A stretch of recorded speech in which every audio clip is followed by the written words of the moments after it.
everyone. Good morning. Happy Monday. It's Naomi Wolf, and I am reading my essay from CPAC, or based on what I experienced at CPAC, called Covering President Donald Trump at CPAC, Notes from a Former Political Consultant. And as you'll see, I drew on my experience in the past as a political consultant to evaluate President Trump's speech at CPAC. Here you go. Don't be offended. Well, you can be offended if you want. We have the First Amendment, but these are my views. This is one of those essays I fear to write. I fear that those who are passionate admirers of President Trump will take umbrage at my notes about his recent speech at CPAC, and that those who are appalled at the mere mention of his name will be even angrier at me than they usually are, as in this essay, I treat him seriously as a presidential candidate. As you may know, I used to be a political consultant for President Clinton's reelection campaign and for Vice President Gore's 2000 presidential campaign. Before I was a consultant, I was a White House spouse. My then husband was a speechwriter for both President Clinton and for Mrs. Clinton. I became familiar from an observer's distance with the intense cycle of presidential speechwriting and revision. Then I became a consultant and a participant in observing the speechwriting process myself. Though I signed NDAs, non-disclosure agreements, and thus can't discuss the details of my work for either campaign, I can speak generally about what I learned, about what can be helpful for a candidate for the presidency, and about the common stumbling blocks that face all candidates for that U.S. office. I also learned from both roles about the message process. This is the daunting task that a team of media specialists undertakes of getting the press corps to cover what is actually in the speech, ideally focusing their stories on the policy centerpiece of the speech, rather than running stories that elide the speech altogether to focus on some random clickbait.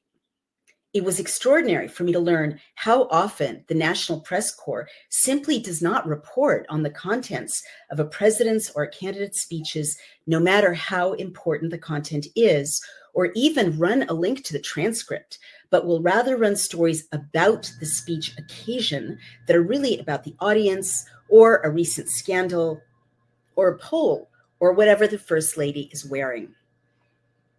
For a speech by a U.S. president or presidential candidate to be successful, that is, covered accurately in the media with the main points highlighted, and ideally to push the agenda or polls and to be remembered positively by posterity, the message team must also follow certain methodologies in the production of the speech and its distribution to the press. And after that, the advance team, the people who execute the mechanics of the principal's appearance at the venue, prepare the green room, deliver the candidate physically, seat the press, seat VIPs, launch the music, light the stage, distribute press materials, must also take certain steps with care. After all of this preparation, the candidate or the president, him or herself, must be disciplined in giving the speech as a performance to a live crowd. He or she must not yield to the strong temptations to pander to the crowd, to extemporize in damaging ways, to go on too long in response to rapturous audience reactions, to pursue rabbit holes tangential to the momentum of the speech, or to take defensive swipes at critics. This refusal to be tempted, of course, in all of these and other ways, and to stay, as we say, on message, is called in that world, quote, message discipline. And forgive me for trying to get more comfortable. In my role as a visiting professor of rhetoric at George Washington University, where I taught the history of advocacy rhetoric, I learned what it was that made for great public speeches in Western history in general. My findings from the research I did there, combined with what I learned from other roles I mentioned, confirmed that the elements of a great public speech in the West, and certainly a great presidential speech or campaign speech in America, are systematic and universal. A great public speech in the West one that is memorable and effective and changes the listener so that he or she wishes to support that leader's vision, shares certain key attributes.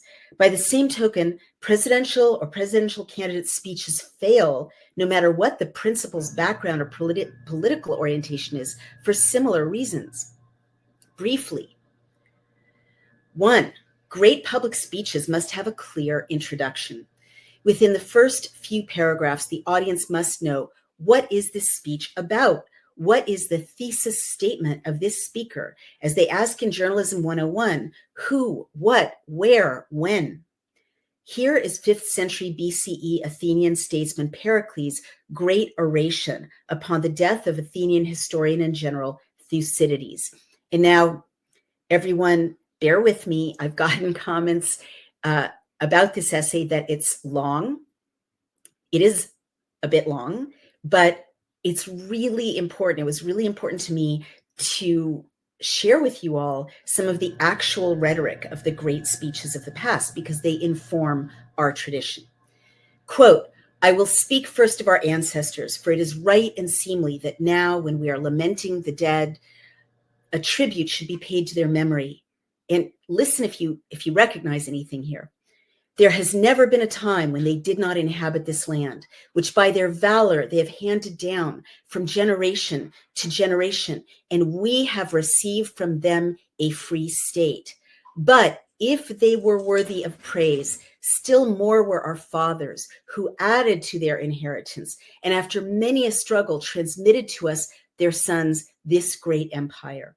And we ourselves, assembled here today, who are still most of us in the vigor of life, have carried the work of improvement further and have richly endowed our city with all things so that she is sufficient for herself, both in peace and war.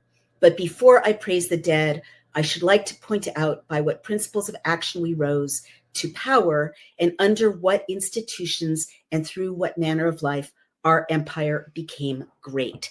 And of course, as you're listening, if you've read the Gettysburg Address, you can hear the echoes of this oration in President Lincoln's 1863 Gettysburg Address. Quote, our form of government does not enter into rivalry with the institutions of others. Our government does not copy our neighbors, but is an example to them. It is true that we are called to democracy, for the administration is in the hands of the many and not of the few. But while there exists equal justice to all and alike in their private disputes, the claim of excellence is also recognized. And when a citizen is in any way distinguished, he is preferred to the public service, not as a matter of privilege, but as the reward of merit. Neither is poverty an obstacle, but a man may benefit his country, whatever the obscurity of his position, of his condition. While we are thus unconstrained in our private business, a spirit of reverence pervades our public acts. We are prevented from doing wrong by respect for the authorities and for the laws, having a particular regard to those which are ordained for the protection of the injured, as well as those unwritten laws which bring upon the transgressor of them the reprobation of the general sentiment. Because of the greatness of our city, the fruits of the whole earth flow in upon us, so that we enjoy the goods of other countries as freely as our own. And I took the liberty of sharing those two substantial paragraphs with you because that is the DNA of our system. He's spelling out, 400 and something years before the birth of Christ, what the DNA of democracy is. And that's where the West comes from. That's where our values, our sense of meritocracy, our respect for the law, our idea of the sacredness of the rule of law, all of that derives from Athens in the 5th century. And if your kid is not learning this by middle school, something is very wrong with his or her education. Now, this is me again. From these two paragraphs, Pericles' audience understood that while the occasion was Thucydides' funeral, the subject was Athenian democracy in relation to themselves and its corollary, civic freedom, its practice, impact, and resonance. By using this occasion to mourn as an occasion also to remind Athenians that generations before them had fought to preserve their civic liberty, and by noting that the freedoms and public life they inherited protect and benefit them, Pericles reinforced his listeners into a civic community with shared values of utmost importance. That action of community reinforcement is a key purpose of a successful US presidential speech.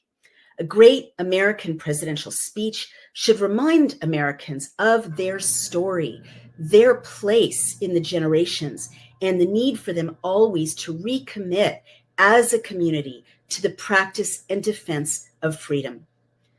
2, a great presidential speech must have a clear structure. The listener must always know where he or she is within the unfolding of the argument. This gives the speech a sense of momentum. John F. Kennedy's inaugural address is a good example of a presidential speech with a mappably clear structure. President Kennedy, as many know, was a devoted reader of the classics. The central premise of President Kennedy's inaugural address is that he is renewing, like Pericles, ancestral vows to defend freedom. In the center of his address, he offers a series of pledges. The pledges have to do with foreign policy. They spell out the post-war role of the United States as the global beacon and template of liberty. They identify, though in poetic language that owes much to Pericles and other Athenian orators, a clear international policy that rewards freedom-oriented post-colonial nation states and threatens to deter tyrannies. Quote, "Let every nation know, whether it wishes us well or ill, that we shall pay any price." Listen to the rhythm here. "We shall pay any price, bear any burden, meet any hardship, support any friend, oppose any foe, to assure the survival and success of liberty. This much we pledge and more. To those allies whose cultural and spiritual origins we share, we pledge the loyalty of faithful friends. United, there is little we cannot do in a host of cooperative ventures. Divided, there is little we can do, for we dare not meet a powerful challenge at odds and split asunder.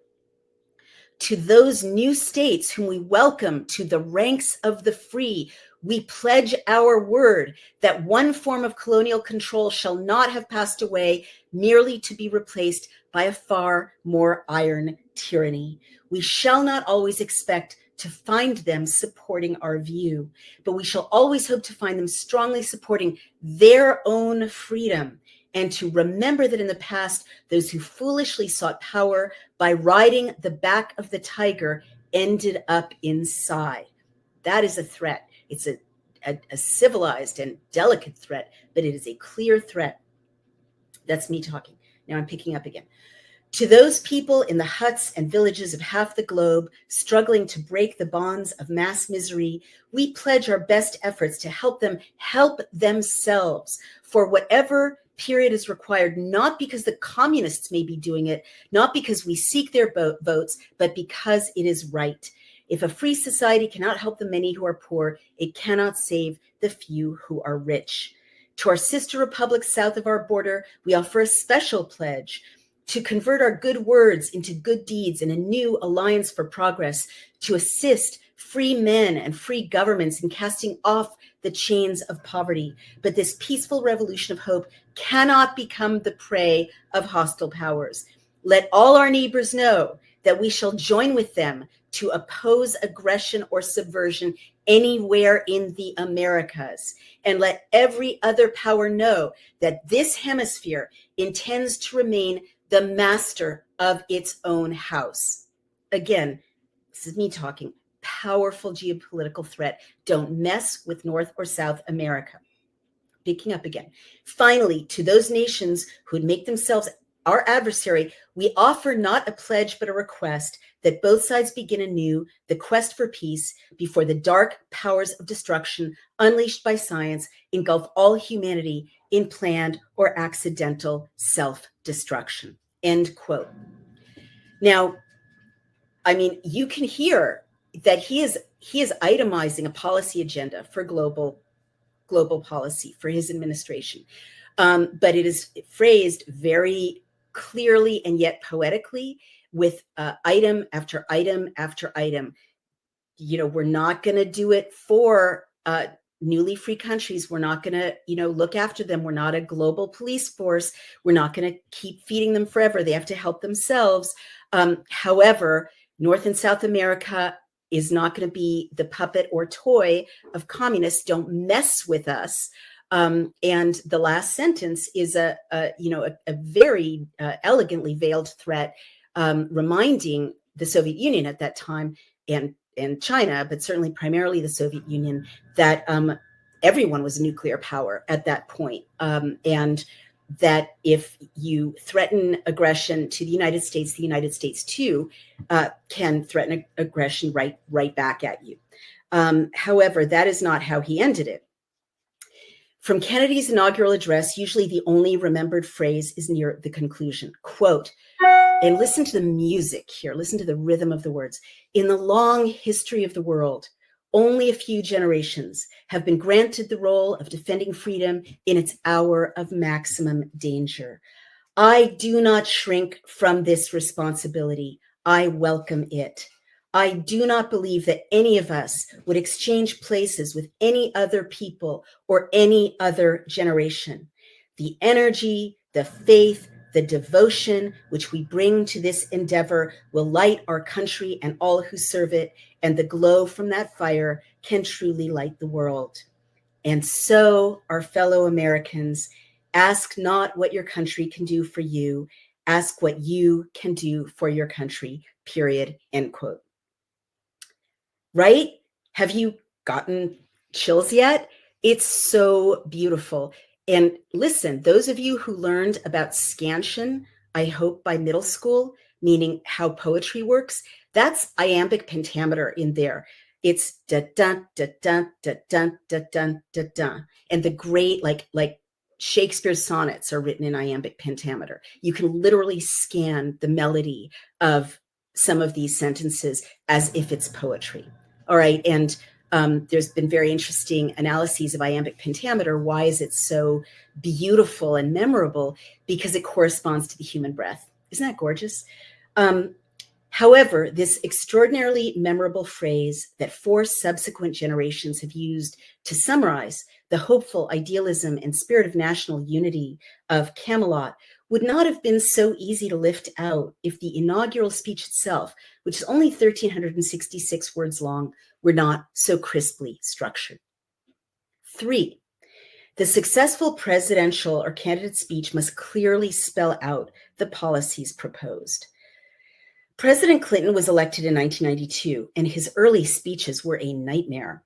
They were wonky, a word that seemed coined specifically for him and his policy team. They were wordy and circular and repetitive, and worst sin of all, they used insider jargon, more suitable to a Columbia University economics seminar than to a speech for Americans from every walk of life. President Clinton's popularity was at its lowest, and his media critics were at their most effective when his speeches had these burdens of language, because the people literally could not understand what he was saying. The whiff of elitism embedded in this kind of language didn't help him either. When people don't understand or like a president's speeches, it creates a media vacuum. And then scandal, rumor, gossip, sniping, and nonsense enter the void and dominate the press's coverage of that presidency. By 1996 State of the Union address, President Clinton had become much better at speaking in plain English and in presenting an organized policy list in simple terms.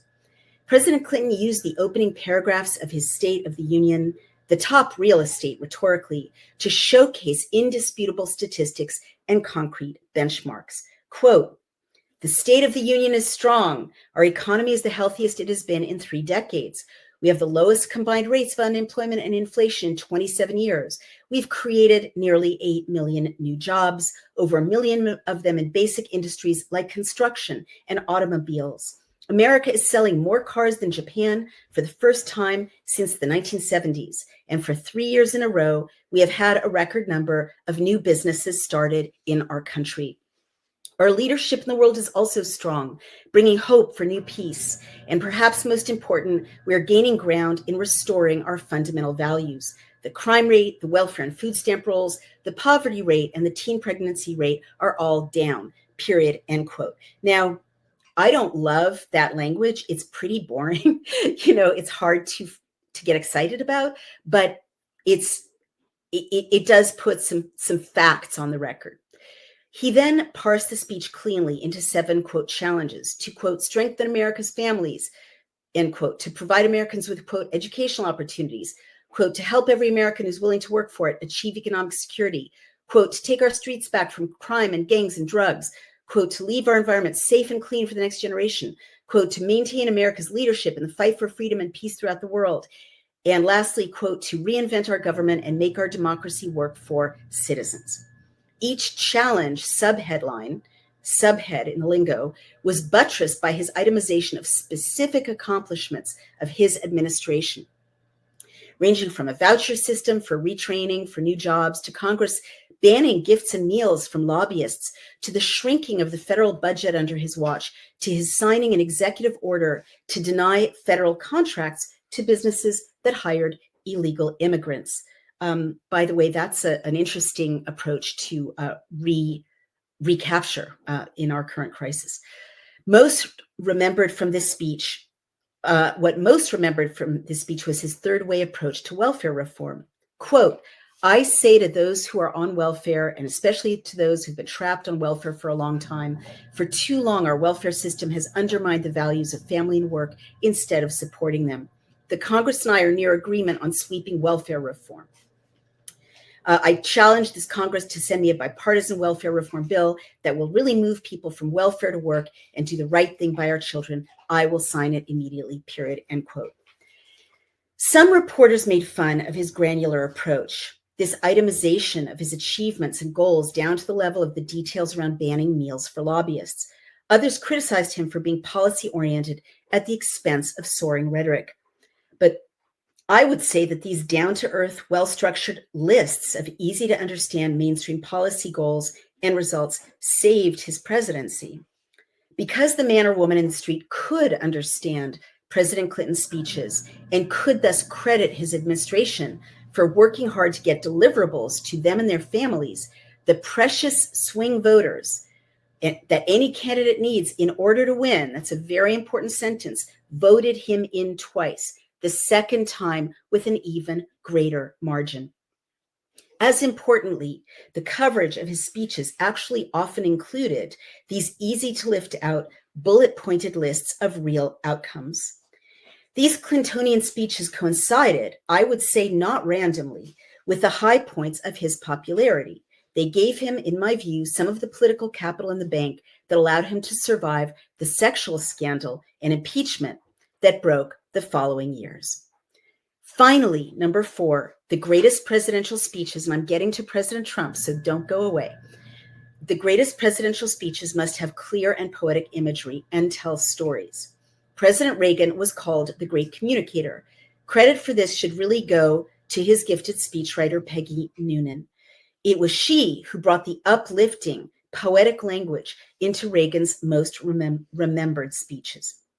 A beautiful example is the speech that President Reagan gave upon the 1986 explosion of the Space Shuttle Challenger, which killed, quote, 7 heroes, 7 male and female astronauts on live television. Like some of the greatest American presidential speeches, this elegy was very brief, only 648 words. It owes a great deal to the Gettysburg Address of 1863, which in turn also owes a great deal to Pericles' funeral oration, as I shared earlier. The Challenger speech, offered to a shocked and mourning nation, concluded with an unforgettable image directly lifted from a poem titled High Flight by John Gillespie Magee, Jr. Quote, the crew of the Space Shuttle Challenger honored us by the manner in which they lived their lives. We will never forget them, nor the last time we saw them this morning as they prepared for their journey and waved goodbye and slipped the surly bonds of earth to touch the face of God, period, end quote. And listen again to that iambic pentameter. slipped the surly bonds of earth to touch the face of God. I mean, you can literally map it. That's called an I am. An I am is da da da da da da, and pentameter means there are 5 beats. Da da da da da da da da da da. Right? I'm sure many of you know that, but it's always worth remembering. Why do I recap the high points of my class on the history of rhetoric and my findings from my consultant's life about what makes a great presidential speech? And now I'm getting to the current moment. Because I watched President Trump speak at CPAC. It was the second time I'd heard him in person, and I have some perhaps unasked for notes. I am not partisan, but as you know, I think our country is in dreadful trouble. I think it has already been captured. In my view, any non-globalist nationalist candidate running in 2024 should be heard as loudly and clearly as possible so that citizens can make the best possible choices this fall. President Trump is in many ways a great speaker. The crowds that assembled to watch him in the massive ballroom of the Gaylord Hotel were ecstatic, but there were, in my opinion, addressable problems and real missed opportunities in his speech. First of all, it's difficult for me as a reporter trying to cover the speech to tell you what he said in terms of the meat of it, the substance. He came onto the stage after pounding pop and country hits had energized the audience, looking fit and well. He wore his signature navy blue suit with boxy shoulders, white shirt and red tie. His hair was more gray than red blonde. He looked less like a celebrity and more presidential. The crowd was screaming with joy. But if I were his consultant, I would have observed that crowd's ecstasy with mixed satisfaction and alarm. His live audience's impact on his own delivery style and his choices on stage is not necessarily good for his outcomes this fall. President Trump spoke scathingly about the failures of the Biden administration, the poverty and homelessness in our cities, crime and lawlessness, and the open border. He vividly painted, mostly extemporaneously, a picture of the ruin and degradation in just 4 years of a once great nation. However, when he turned to his own plans for his second administration, he was far less specific. He essentially said at one point that his main policy objective for his next administration was, quote, to make America great again, end quote. This got a roar of approval from the audience, but it was not answer enough, I would argue, for the undecided or swing voter or for the homeless former Democrat. President Trump was very clear on some of his themes and plans, but quite vague or rhetorical when it came to others. He was strong on his past achievements and his future plans in terms of foreign policy. He told again the story, and it is a satisfying story, of how he had used the threat of tariffs to get Mexico to provide military security at our southern border. He was extremely detailed about how he will close the borders and deport the illegal aliens who have entered our country by the millions. But even with this discussion, his language is often anecdotal and personal with almost no analysis. He presented a series of meetings with, quote, tough leaders who reacted well to his own, quote, toughness. Swing or undecided voters are in anguish about our environmental problems, but President Trump merely gestured at the environment, wanting to make America, quote, beautiful again, with almost no specifics. He claimed a strong economy in his past administration and promised, as I recall, a strong economy in the future. But it's difficult to recall any specific policy proposals he identified to achieve this. Unfortunately, in between what were far too few concrete descriptions of his past achievements for our nation, which I had learned only by looking them up directly earlier, had, to my surprise, been considerable, he often committed the kinds of rhetorical lapses that would give thoughtful, experienced advisors watching high blood pressure. He digressed. Oh, how he digressed. Some of his digressions were hilarious. For instance, he brilliantly told a self-deprecating story about landing in Air Force One in Iraq in a state of anxiety in total darkness. It was fall on the floor funny. It got peals of laughter. But there he left it. He had said earlier in the speech that he had started no new wars, which could be highlighted as a huge deliverable appealing to all voters. But he did not tie this anecdote to that larger point. Indeed, he tied that story to no larger point at all about Iraq or about fear or about conflict. If he had had a tough speech editor, the editor would have red penciled the anecdote. What point are you making here? Conclusion needed. President Trump took swipes at the obvious dementia of President Biden that were again meanly funny and that got big laughs. But he could have made that same point more sadly and gently. He could have thus gotten the votes of all those who worry about President Biden's mental state and also added the votes of all those who are caring for a loved one with dementia, which is not a small voter category. I registered, listening as a journalist, that those moments could be lifted out by the media, would be lifted out by the media to portray him negatively. He told hilarious anecdote after hilarious anecdote. The live audience loved him. His live audiences always adore him. That is not news. The CPAC crowd cherished the personal stories, the improv, the humor. But there were problems with his speech style for the rest of us. One issue is that such speeches guarantee poor press coverage. I, as a member of the press, watched nearly half an hour of his time go to hilarious anecdotes, repetitions, mean swipes, and charming jokes in such a chaotic and circular way that, as I noted, it's very difficult for me to write an article pinpointing exactly what his speech was about. The circularity, digressions, and repetitions also prevented the speech from having the liftoff that a great speech delivers, that sense of moving with the speaker through time to arrive at a new destination.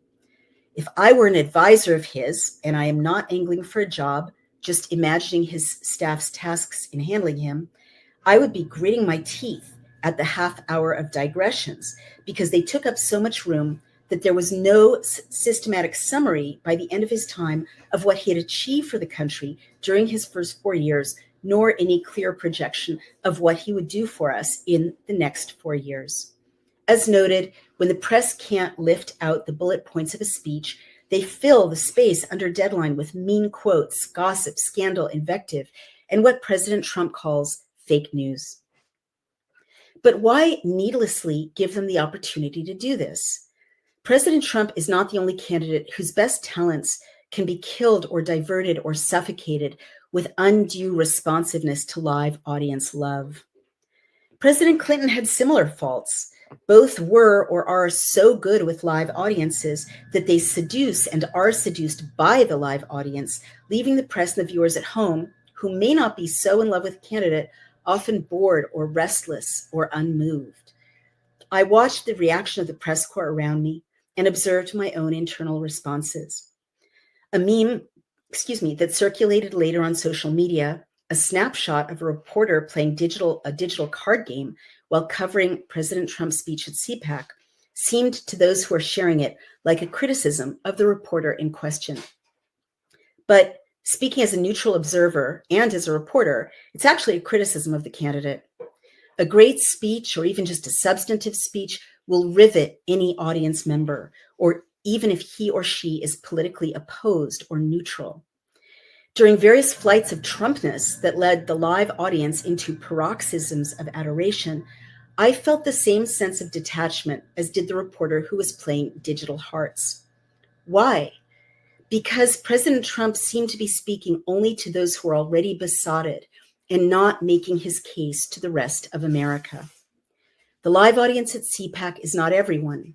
President Trump forgot, I felt, that he was speaking not just to his base, but potentially also to millions of undecided Americans who were watching from home.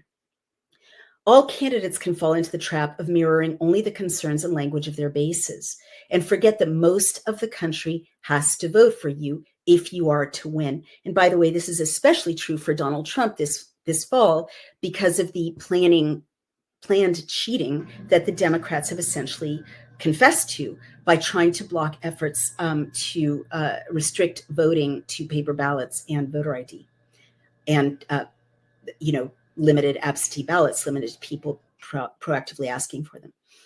Many phrases that President Trump used at CPAC were right, perhaps just for his base, but wrong for a general audience.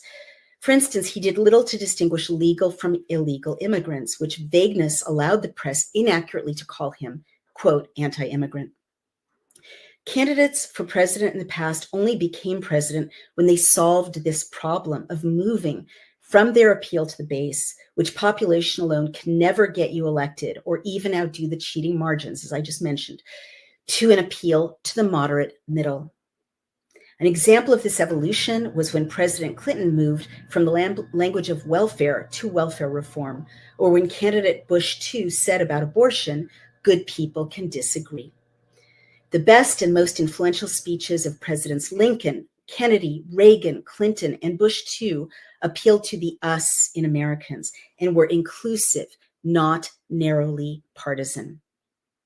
Think about all the great speeches or effective speeches I just read to you from the past. They all speak to the us in Americans. They all speak to us as if we are one unified country.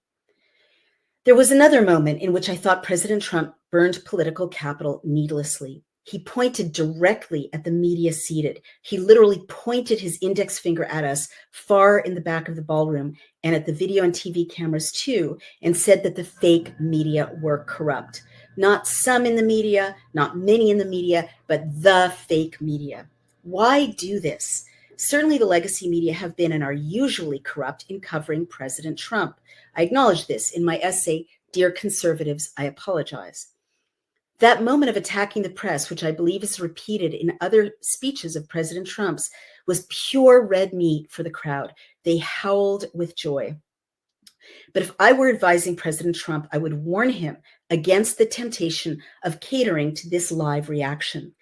What if there were a few reporters in that ballroom who were open to writing positive or at least neutral stories about the speech? I was seated in the group that had the accusing finger pointed at us from the stage. It was an unpleasant experience, and it felt unjust. Not every reporter is corrupt. Also, power balances can shift in the course of a campaign, and an editor who has commissioned nothing but hit pieces in the past can shift to neutral or positive stories when the polls evolve. But the polls won't evolve much, and nasty coverage won't change if President Trump continues so flamboyantly to make a wholesale enemy out of all of the press as a category. Lastly, there were some miscalculations in my view by his advance team. One is that, as I mentioned, the press corps was seated at the far rear of the ballroom. It felt stigmatizing to be seated further away from the candidate than anyone else. Other campaigns seat the press up front or at the sides of the stage or even at the floor, on the floor at the foot of the stage. This has many advantages. One is that when photographers are seated at the foot of the stage, they are forced to shoot with their camera lenses angled upward. This angle reproduces a long-standing visual convention in art history and now in politics that portrays someone as heroic. If photographers are seated far away, rather than at the foot of the stage, they take level photographs and video of the candidate, and you can see that there. And then further down, compare the above to President Obama's imagery and President Clinton's, whose staffers forced photographers to shoot upward from below the podium. A very different kind of image. And there's President Clinton, also shot from below. This heroic angle, quote unquote, actually derives from classical imagery of leaders. Notice that heroes are always on plinths or on horseback, so that you're forced to look up at them. Aesthetics aside, there were other omissions that prevented positive or even substantive coverage of President Trump's CPAC speech. Our advance teams back in the 1990s would give press kits to all media present with a speech summary clearly presented and the bullet points and key quotes already lifted out. This gave reporters no excuse not to report what was in the speech. At CPAC, there were no such summary or bullet-pointed press kits distributed to us, to my knowledge at least, so a reporter heading back to his or her hotel would be forced to rely on wading through a transcript, rewatching the speech and taking notes, incredibly slow and laborious when one is on deadline, or else be driven to simply recycle. Again, gossip, innuendo, slander, and some quote from a random purported Nazi at CPAC if one could be found. My view of press coverage is that the subject always has a responsibility, at least to make it easy for the press to understand what was said. If the press has that summary in hand, I forgot to switch off notifications. If the press has that summary in hand and then smears or misreports the speech, that is fully on them. But if one leaves gaps such in press outreach, one bears some responsibility for poor or non-existent or fake news coverage of a candidate or a speech. And indeed, the reports of the CPAC speech were full of fake news.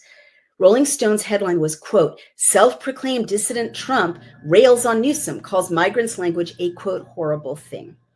This is Rolling Stone's summary of the speech. Quote, the hour-and-a-half rambling speech covered Trump's typical gamut where he touted his cognitive abilities while demeaning President Biden's, defended January 6th insurrectionists, ripped on the media, and preached a doomsday scenario if he is not reelected. He compared migrants to Hannibal Lecter, claiming, quote, they are terrorists who are, quote, killing our people, and, quote, contagion, echoing his previous Hitler-like, quote, poison the blood rhetoric. Oh my gosh. Would you vote for someone who did all of this? Most Americans would not. So the CPAC speech itself is misrepresented grossly by this Rolling Stone summary, but also it isn't. Unfortunately, President Trump was indeed so loose and anecdotal so often in his detours and riffs that these words could indeed be lifted out of the verbal spaghetti on the plate and presented thus damagingly out of context. Here's the Washington Post's transcript of the speech. You can see its discursiveness and treacherous lack of structure for yourself. And go ahead to my Substack and you'll see the link right there, and you can read the transcript. Why not say many or some illegal immigrants are terrorists? Why not say many or some in the media are corrupt? I was there listening as President Trump did his jazz extemporaneous riff on the many languages of illegal immigrants. I knew when he said, quote, it's a horrible thing, that he was talking about the entire scenario that had preceded that statement, the invasions, the crimes, the lawlessness. But my reporter brain recognized the bingo moment. I knew that other reporters would lift out the phrase, it's a horrible thing, and relate it just to the immediately preceding sentences about foreign languages being spoken. And I knew with what aversion swing or undecided voters would hear that. Why make these careless lapses in specificity, which are so easy for a hostile press to exploit? Why, by not giving the press a tight printed speech with bullet points and summary, and by not training the candidate to stay on message, pave the way for President Trump's critics to dismiss him as, quote, rambling? Why, if you support this candidate's policies, make it so easy for his critics to smear him entirely? I am in the sad position of having seen President Trump twice and having been impressed wholly against my will by much of what he had to say. Most of the rest of the country has not had that experience. Their knowledge of him is filtered through this hostile media. He can win if he and his team prioritize message discipline, structure, and good advance work. That's Loki looking at the squirrels. His adoring base will send me angry emails now, no doubt. Quote, we love him just the way he is because he is real, end quote. Quote, he does not talk like politicians. That is why we love him, end quote. I am sure that that is true, but the rest of the country is not so all-embracing. And any good candidate with his or her speechwriter can attain a healthy balance, offering structure and adding flights of seeming but carefully vetted improvisation that do not get the candidate in trouble again and again with the press and with undecided voters. There is a way to improvise so that vagueness and rhetorical lapses do not drown out the overall very important policy message. I guess what I'm saying is that President Trump's speeches and speaking style do not do justice to his record of achievements and actually sometimes undermine many people's ability to understand and evaluate his record. President Trump, indeed any nationalist candidate running for US president in 2024, should take a careful look back at the great speeches of the past, including the great American presidential speeches. These candidates should, in my view, in my humble view, rein in their human inclinations to respond primarily to the swooning audiences that are live and to their devoted bases. They should remember that the great and successful U.S. presidential candidates, and indeed the great U.S. presidents, spoke with focus and discipline and strength and a sense of mission. And they did all of this by addressing the better angels of our nation as a whole, and by issuing historic and future-oriented calls to duty and unity to all of the American people. Hey everyone, it's Dr. Naomi Wolf. I want to extend my heartfelt thanks to our valued partners at the Wellness Company. It's a time now when uncertainty is lurking everywhere. Preparedness is no longer an option at the margins, it's 100% necessary. And that's where the Wellness Company's Medical Emergency Kit comes in. The Wellness Company's Medical Emergency Kit contains crucial medications such as ivermectin, emergency antibiotics such as amoxicillin, antivirals, CPAC. The kit is backed by the expertise of the Wellness Company and their team of renowned medical professionals, including Dr. Peter McCullough, Dr. James Thorpe, Dr. Harvey Risch, Dr. Drew Pinsky, and other truth-seeking, truth-telling doctors. They have created a kit that sets the gold standard for safety and prevention, the ultimate preparedness solution. Don't wait for a medical crisis to catch you or your family off guard. Visit dailyclouthealth.com and use promo code DAILYCLOUT for an exclusive 10% discount.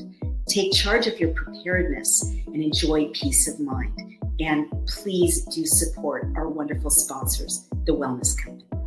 I wrote a book about the corruption of the beauty industry when I was 26 years old. And I've never promoted any skincare line because I didn't believe that they had honesty and integrity. This is the first that we've accepted as a sponsor. Charlis is made by Charlene Bollinger, who has been a pioneer in natural remedies against cancer. And that's why I'm excited about this skincare line, because so many skincare products are toxic and have carcinogens or estrogen disruptors in them. In fact, the FDA says that you can call something non-toxic as long as it's only 49% toxic. So this is 100% non-toxic, and it is a luxury skincare line, but I think that it's very valuable nonetheless because it's got, like, the first ingredient after water is aloe barbadensis leaf juice, which is real aloe. There's citrus reticulata peel, which is orange peel. There's thyme vulgaris flower leaf extract, thyme extract. There's glycerin, which I've talked about. Here's Loki. On the Wellness and Beauty series that I'm doing, glycerin is so good for your skin. It's a secret that women knew in the 19th century would protect your skin. So that's why I'm thrilled that there are sponsors. You're putting this on your skin every day, and put something on your skin that will protect it and nourish it. So this is Naomi Wolf. I'm 61 years old, which I happily tell everybody because age doesn't worry me anymore since I've discovered all these non-toxic alternative remedies. Thank you, Charlis Beauty, for being our sponsor, and please support our wonderful sponsors at Charlis Beauty. Go to charlis.beauty, promo code DailyClout, and enjoy this lovely product. Thank you. So again, voters, I hope you have listened to this podcast with an open mind. Whether you agree or not, let me know your thoughts. I should stop there. This has been really fascinating. Thank you for your comments. I really want everyone to please, vote like a grown-up, find out what someone's real record is. Think about what's at stake as we are facing one of the most dangerous years in our history. I don't know if America will survive after 2024. And don't take legacy media as your end point, right? It is so filtered and corrupted. Seek out independent media. We tell the truth on Daily Clout. There are other sites that tell the truth. And please support independent media. And one way you can do that is by supporting our wonderful sponsors who made this podcast possible. The Wellness Company. So go to twc.health and enter promo code DailyClout for 10% off. And Charlis Beauty, a non-toxic beauty, no carcinogens. And you go to charlis.beauty, promo code outspoken. Charlis.beauty, promo code outspoken for 25% off. We can only keep bringing you this completely honest, unmediated, thorough reporting if you support us or support our sponsors. If you want to make a donation at Daily Clout, please do become a member. Go to dailyclout.io, and you can subscribe to me as a subscriber on Outspoken. All of that helps us. Thank you so much, everyone. Take care. Bye-bye.